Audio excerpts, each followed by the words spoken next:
بسم اللہ الرحمن الرحیم۔ السلام علیکم ناظرین، ہم نے اپنے یوٹیوب چینل شفق کے لیے انٹرویوز کا ایک نیا سلسلہ شروع کیا ہے۔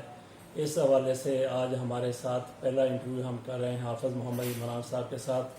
یہ نوائے وقت میں وقت نیوز میں یہ رپورٹر رہے ہیں، ویسے تو سپورٹس رپورٹر ہیں، لیکن ان کی پاکستان کی سیاست، پاکستان کی معیشت اور دیگر معاملات کے اوپر بھی بڑی نظر ہے۔ عمران خان کے سپورٹر رہے ہیں، تحریک انصاف کے سپورٹر رہے ہیں۔ آئیے ان سے آج بات کرتے ہیں کہ وہ تحریک انصاف کی حکومت کو کس نظر سے دیکھتے ہیں، ان کو جو یا عوام کو جو امیدیں تھیں ان پر حکومت کتنا پورا اتری ہے اور نہ اترنے کی وجوہات کیا ہیں، اور ان کا سد باب کیا ہو سکتا ہے۔ یہ ایک بڑا سوال ہم نے کر دیا، تو اس سوال کے جواب میں اگر کوئی ضمنی سوالات بھی ہوئے تو وہ بھی ہم حافظ محمد عمران صاحب سے پوچھیں گے۔ جی حافظ عمران صاحب۔ بہت شکریہ فضل صاحب۔ دیکھیے، جہاں تک تعلق تحریک انصاف کا ہے، اور میں ذاتی حیثیت میں عمران خان صاحب کو پسند بھی کرتا ہوں اور پسند کرتا بھی تھا، اور تحریک انصاف کو بحیثیت سیاسی جماعت نے عمران خان صاحب کو بحیثیت شخصیت لوگوں نے فالو کیا ہے، ان کو پسند کیا ہے اور انہی کے پیچھے چلتے ہیں۔ جس تحریک انصاف کی بات 1996، 98، 99، 2001، 2004 میں کی جاتی تھی، آج وہ تحریک انصاف نہیں ہے۔ اس کی وجہ یہ ہے کہ آپ نے الیکٹیبل شامل کیے اور آپ حکومت میں آئے۔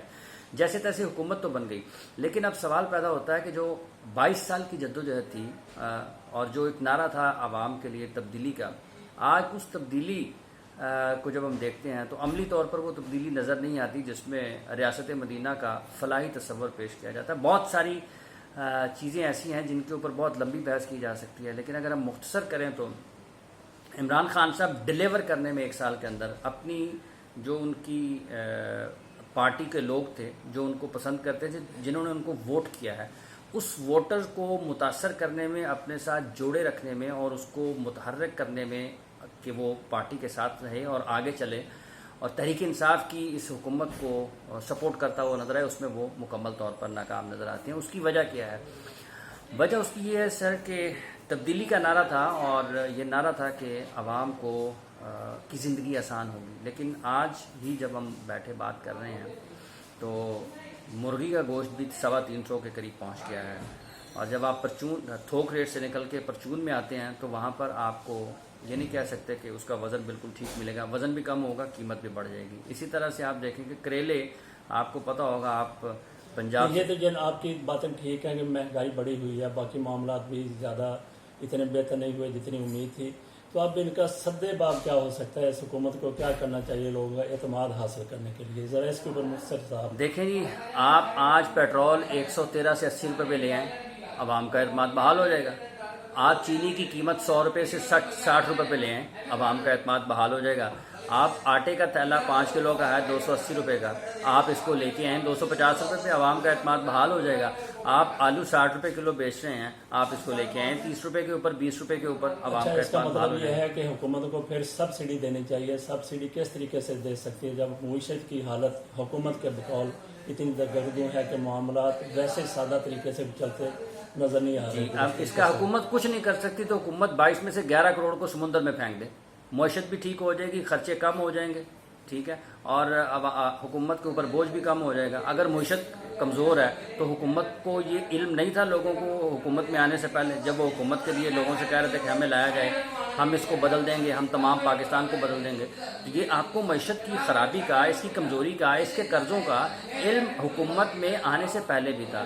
تو یہ کرنے کا کام میرا، آپ کا یا باہر بیٹھے لوگوں کا نہیں ہے، یہ ان کے کرنے کا کام ہے جنہوں نے عوام کو کہا تھا کہ وہ بدل کر رکھ دیں گے۔ اس لیے اگر معیشت کمزور ہے تو اس کو مضبوط بنانا میری اور آپ کی ذمہ داری نہیں ہے۔ زبردست، صاحب نے بہت اچھی باتیں کی ہیں۔ اچھا، اس حکومت میں آنے سے پہلے اس پارٹی نے، تحریک انصاف نے اور عمران خان نے احتساب کے بڑے بڑے دعوے کیے تھے، کرپشن کے خاتمے کے بڑے بڑے انہوں نے نعرے لگائے تھے۔ اس حوالے سے آپ کا کیا تجزیہ ہے؟ اس میں کچھ کامیابی ملی ہے اس حکومت کو؟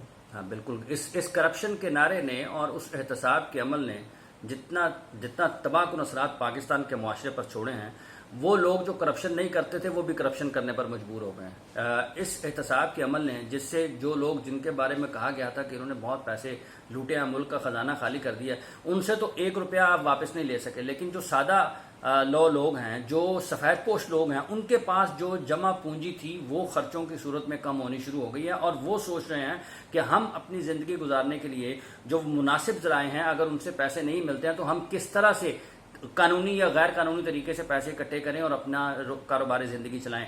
اس کرپشن کے نعرے نے، اس احتساب کے عمل نے پاکستان کو عدم استحکام سے دوچار کیا ہے.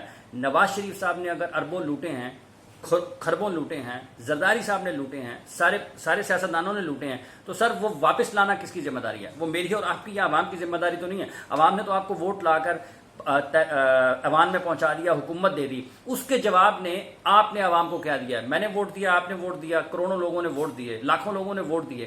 ان لوگوں نے ووٹ دے کر اپنی ذمہ داری ادا کی. اس کے بعد حکومت کی کیا ذمہ داری تھی کہ انہوں نے زندگی آسان بنانی ہے. انہوں نے لوگوں کو کرپشن کرنے سے، لوگوں کو ناجائز ذرائع سے پیسہ کمانے سے روکنے کے لیے ایسا ماحول پیدا کرنا ہے.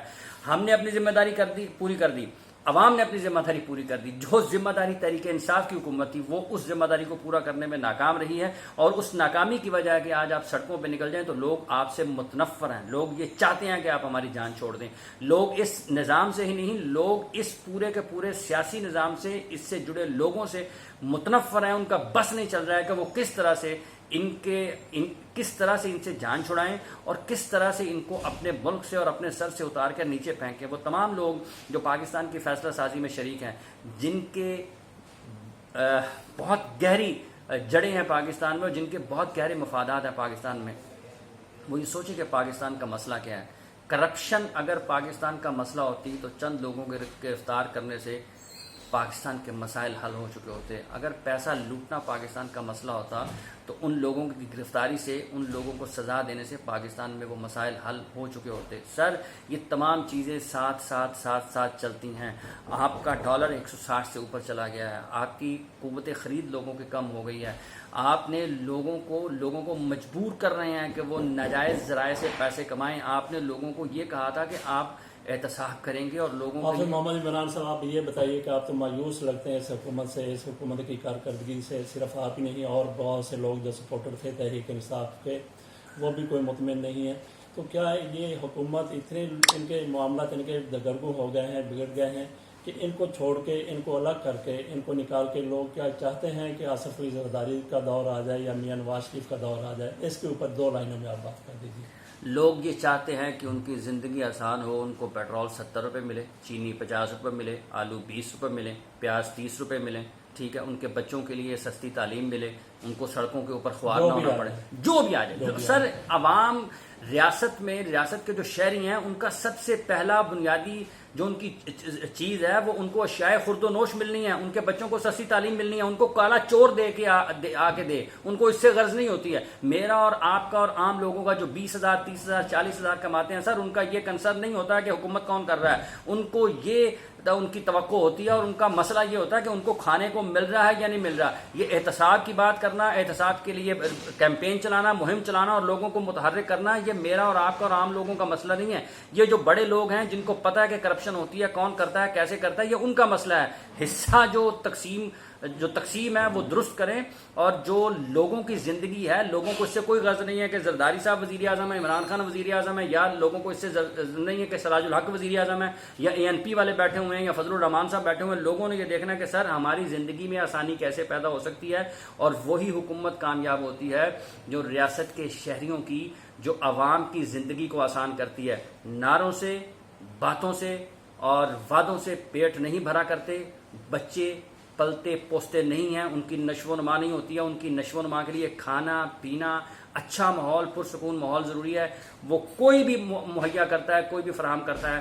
وہی شخص پاکستان میں اور دنیا میں کہیں بھی کوئی وہ حکومت کامیاب نہیں ہو سکتی جس کے دور میں عوام کی زندگی مشکل ہو جائے. حکومت وہی کامیاب ہوتی ہے جس کے دور میں لوگ ہنسی خوشی اپنی زندگی بسر کرتے ہیں. جی حافظ عمران صاحب بہت بہت شکریہ. حافظ عمران صاحب کے خیالات حکومت کے لیے، تحریک انصاف کے لیے لمحہ فکریہ ہونے چاہیے. حافظ عمران اس تحریک انصاف کے، اس حکومت سے، ان کے آنے سے پہلے تحریک انصاف کے بڑے زبردست حامی تھے، بڑے زبردست سپورٹر تھے. آج یہ خود یہ بھی مایوس ہو گئے ہیں. اس سے آپ اندازہ لگا لیں کہ اگر حافظ عمران جیسے لوگ بھی اس حکومت سے مایوس ہو گئے ہیں، عام بندے کی کیا حالت ہوگی، اپوزیشن کی کیا حالت ہوگی، جو غیر جانبدار لوگ تھے ان کی کیا سوچ ہوگی اس حکومت کے حوالے سے. حکومت کو عام آدمی کی فلاح و بہبود کے لیے کچھ نہ کچھ کرنا پڑے گا، نہیں تو پھر جب حافظ عمران جیسے لوگ، ان کے بڑے زبردست حامی، وہ مایوس ہو گئے ہیں تو دوسروں کو پھر اندازہ لگا لیں کہ عام آدمی کی کیا حالت ہوگی، عام آدمی کس طریقے سے اس حکومت کو سپورٹ کرے گا. سپورٹ کرنے کا سوال ہی پیدا نہیں ہوتا. جو لوگ ان کے پہلے حامی تھے وہ بھی ان کی صفوں سے نکلتے ہوئے نظر آ رہے ہیں. بہت بہت شکریہ آپ. سر بہت شکریہ سر، بہت شکریہ.